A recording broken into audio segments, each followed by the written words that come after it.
Well, good morning, everyone, and welcome to 474 Natoma.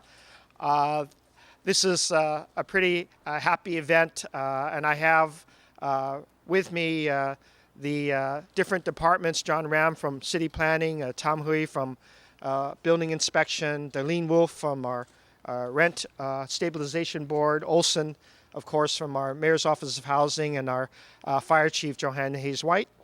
Haven't missed anybody.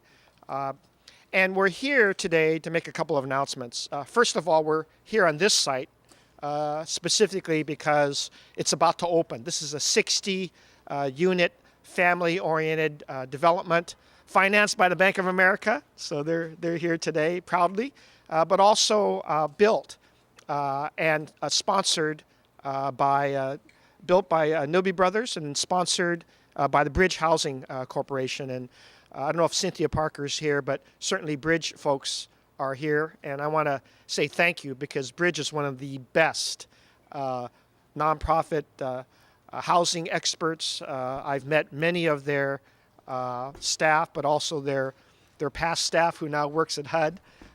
And I've been associated with their product and their work and their management, and they are considered a national model for how to not only produce but manage affordable housing at all ranges. This in particular has long in coming. It's 60 units of family housing. It's got studios, 1-bedroom, 2-bedroom, and even some 3-bedrooms, which I'll have a chance to inspect and walk through and see. It is about to open, but guess what? 2,800 people applied for 60 units. And that, of course, speaks volumes about the quality of this housing, but it also speaks volumes about the need. And so today, I wanted to make sure we did it at a site that we're excited about, but also represents what we need to do going forward, and that is build more housing, more workforce, family housing, more affordable housing to respond to what everybody's accepted as this city's housing challenge and housing crisis. Having said that, the reason that I have assembled and asked the various departments to be with me today is that I've issued an executive directive to align the various city departments with what the goals are for this administration in responding to the housing crisis. And you'll have a chance to read this executive directive. It's a bit bureaucratic language, but if I can break it down, what it essentially says in two pockets is I want to align all the different divisions of government in San Francisco to focus on preserving the housing stock that we have already. And that's why Rent Board and Building Inspection and Fire Department are here as well, is to make sure that as projects go through, whether they're commercial or residential, I don't want to lose any more of our current housing stock. I want to preserve and enhance the existing housing stock in the city. So that's one bucket of the direction of this executive directive.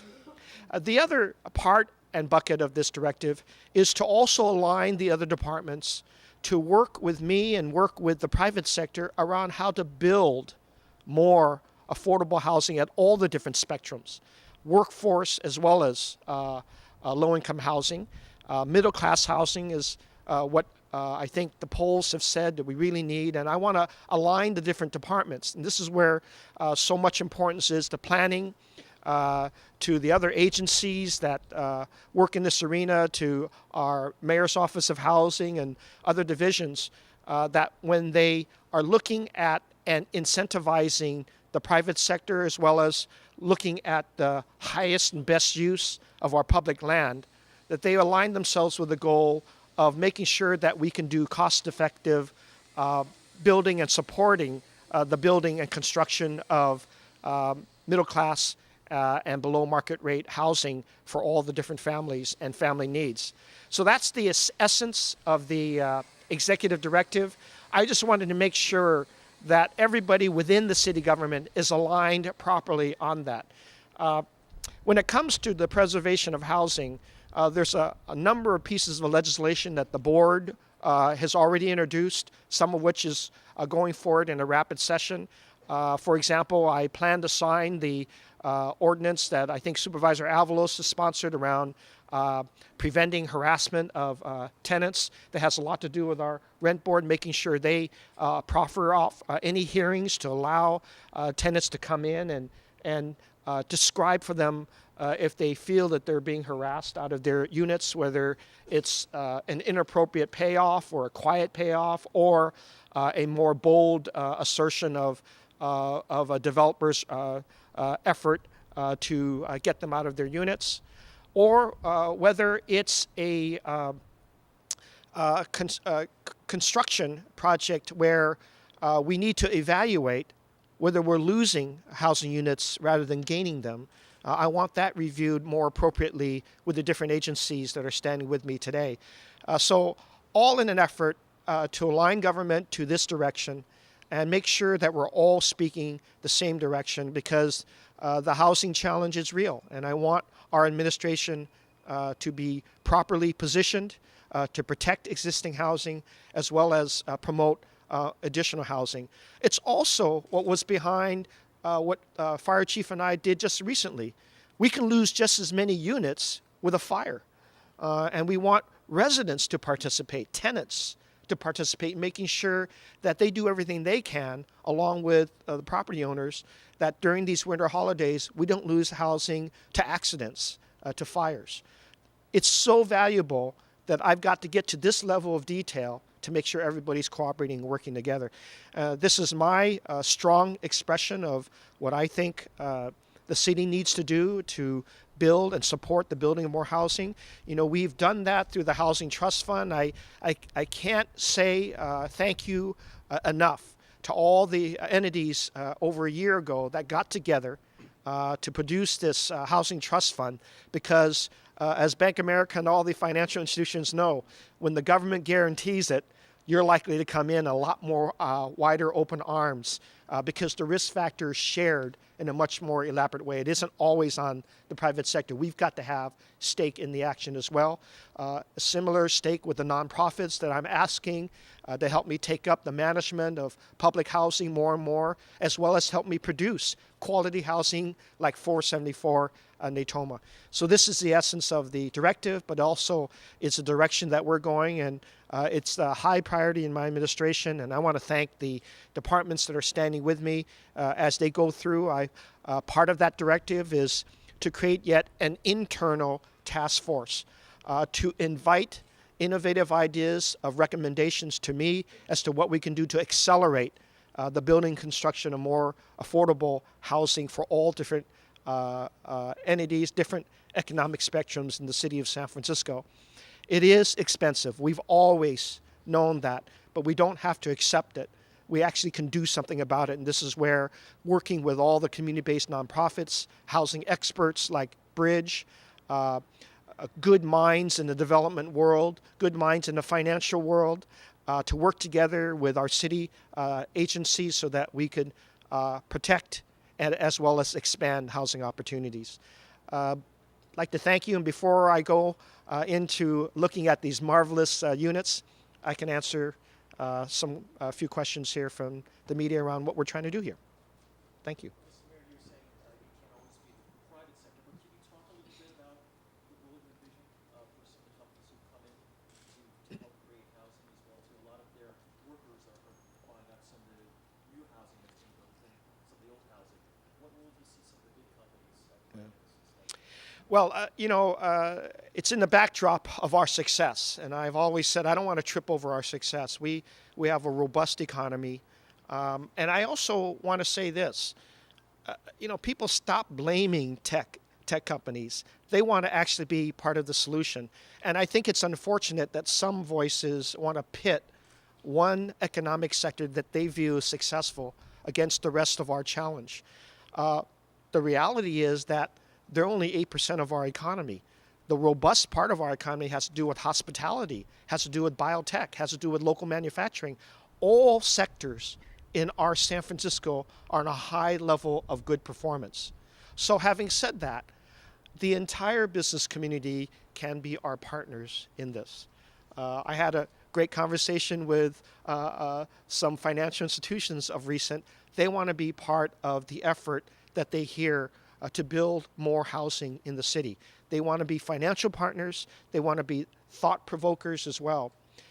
Also, having said that, I did meet with technology companies and I asked them, and immediately they formed a housing unit of the technology companies because they also are signaling that their own employees have a hard time finding space here to live where they want to work. And so they want to form it partly for that reason, but also for the recognition that overall housing is very expensive and it's scarce. But you should see and you should be sensitive to the numbers of units that are already under construction. We offer anything from 35% within the project area downtown near the transit center, or citywide. 25% of all the units under construction are going to be affordable. We need to do more. We need to really get at some housing that hits the families, the middle income.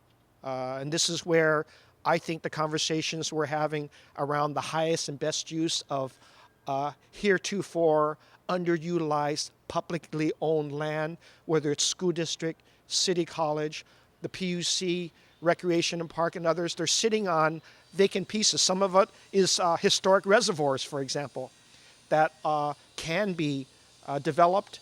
And if they're owned by the public, the banks are going to look at it with a lot of interest because a huge portion of that cost is already taken care of because they're publicly owned. So we're on a number, David, of different aspects of how to approach this that has to be multivariate. And how I feel about it is we've got to build more housing, and we've got to do it in a way we create a lot more and use all the different partnerships that we have. It's not just a focus on certain types of companies, it's getting them incorporated with all the different businesses that would love their employees, but also love to support the building of more housing in San Francisco. Mr. Mayor? Just 60 units, 2,800 applicants. So obviously, you're falling behind. What's your goal? It sounds like what the city needs is tens of thousands of units, not the hundreds or thousands that are in the pipeline.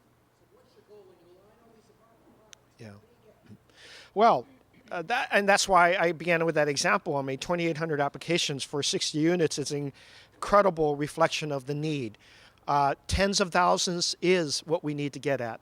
And we do have some 40,000 already in the pipeline, but I want to continue sustaining that, if not accelerate it.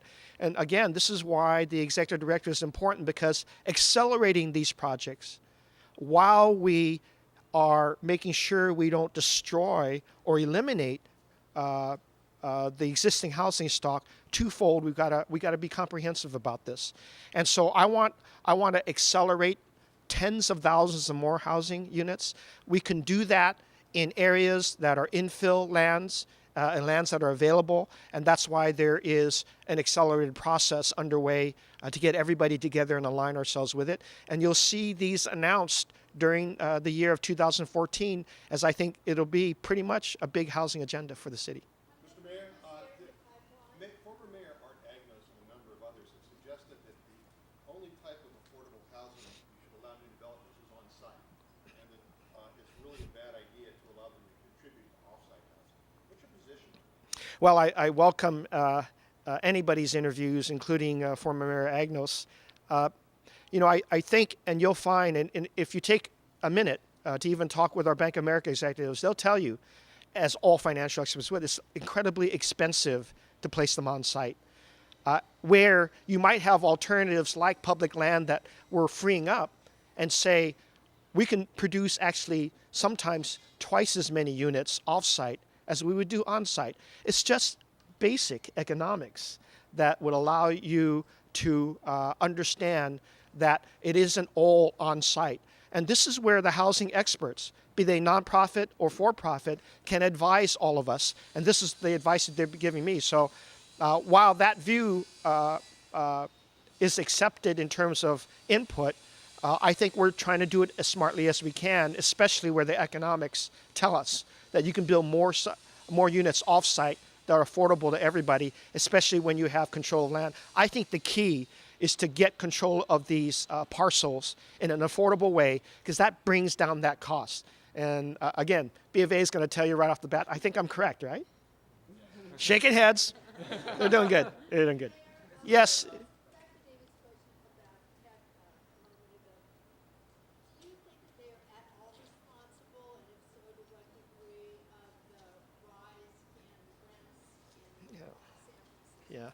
Well, I say this, and to me, this is, I've been thinking about this and internalizing it for myself as well. We are responsible for the situation that we're in. We being generations of mayors, supervisors, everybody who didn't invest in building more housing in the past. We knew we wanted to be successful. We have wished that in the worst times of our city where the unemployment rate was double digit, we all wished we would get out of it, but we didn't really plan for our success. And so now we're planning to be more successful. And I can't think of a better time to do this than when we are successful in all sectors of the city. That's why it's so important for people to understand not to blame one sector, to celebrate their success, but then to use that success and invite them to become part of the solution.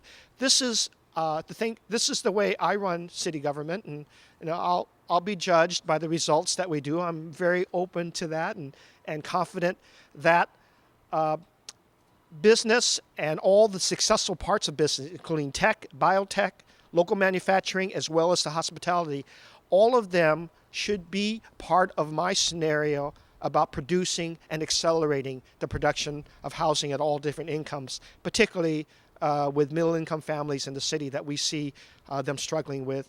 And I invite everyone, and I have been inviting, and I believe the response is very strong. And therefore, I ask for some patience as we go through the best ideas with some of the best departments that we have here working with the private sector, and we'll announce these successful ideas and implement them the next year, 2014, when I think, again, the housing agenda will be a very big, bold one.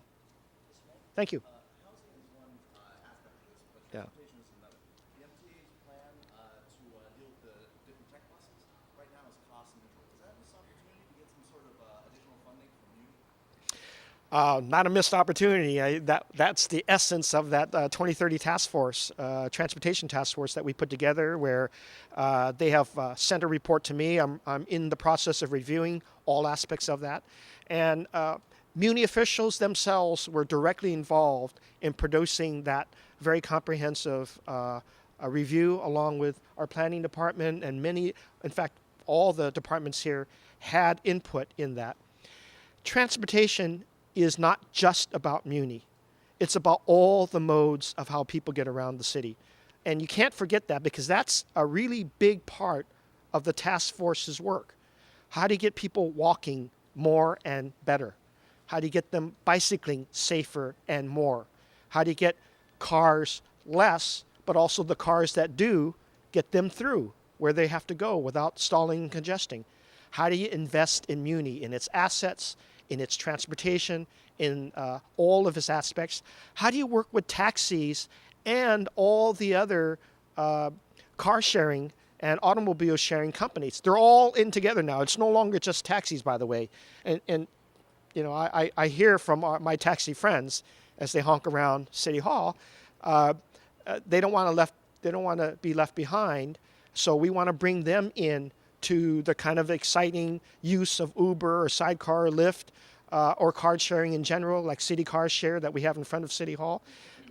All of those modes have to be paid attention to in the highest level, including investing in the assets of Muni and making sure it's run. That's the big carrier. I want Muni to be the choice in the future of everybody. And so we're going to, it calls for a big investment. So. So we're all going to take a tour now. The mayor's going to take us on a tour of apartments, and we're all going to Thank you.